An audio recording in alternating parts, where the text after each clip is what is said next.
You can find the Widow in Upper Bellheart, which is only accessible through Shellwood after attaining the Cling Grip ability. From the Sister Splinter Boss Arena, head east and up the climbable wall to enter the upper caverns of Bellheart. Once you get deep enough to find the entrance, go left to find a hidden wall, which leads to a shortcut that takes you straight back to the bench in Shellwood, which will be your run-back point. In the cavern, head down to find her arena. The Widow can be a nuisance since she summons bells relentlessly and goes supersonic in her second phase. The main point I learned to focus on fighting this boss is to stay very, very patient. Aggressive attacking is almost always what ends up getting you hit on this boss. Not moving as much and trying to jump often keeps you out of harm's way for the most part. I highly recommend trying out the Polyp Pouch plus Straight Pin combo for this fight since she often keeps her distance while summoning bells, which can make it hard to get damage in if the bells get in the way of her. Chucking a few Straight Pins at her whenever she's too far away to damage does a lot in the long run, especially with the added Venom effect. Alternatively, you can try and use the Silk Spear as a ranged attack throughout the fight, but you may want to use Silk to heal, so this might not be the best thing. Moving on to her attacks, the Widow's first attack is a melee move. She'll teleport into the air and charge up her claw attack, doing a quick diagonal thrust towards Hornet, followed up by a charge attack across the arena on the ground. I found that you can get 1 or 2 pogo hits whenever she does this attack by pogoing on her head after she does the diagonal pauses on the ground, and then maybe 1 more while she charges you. When she charges, her frontal hitbox for the slash attack is huge, which can cause you to just parry rather than hit her, so make sure you aim behind her to get damage in.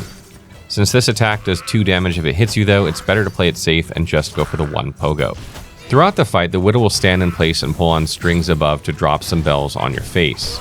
The drop points are highlighted with a string and always aim at the location Hornet was when she started the attack. For the vertical bells, they're pretty simple to dodge normally, but when she summons the diagonal bells, I highly recommend trying not to jump. Jumping is generally a bad idea in this fight since the bells go super high up, so try to dodge these bells by standing between them and then moving forward after they first bounce. You can get some damage in by trying to stick close to her as long as the bells aren't close, and if you get blocked by bells on the way towards her, remember you can chuck your ranged tools or Silk Spear for some damage. The Widow's next most common attack is her crawling attack, where she crawls across the arena while spawning strings that spawn huge spiky bells on the whole floor. When she does this attack, you can get a few hits in by pogoing her, then quickly dashing towards her and slashing for 1 more hit.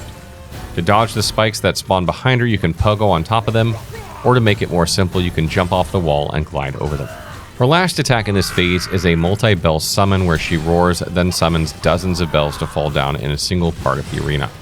This attack is pretty simple to dodge, but again, if she stands in or behind the area with the bells, try to throw out a ranged attack to get some damage in.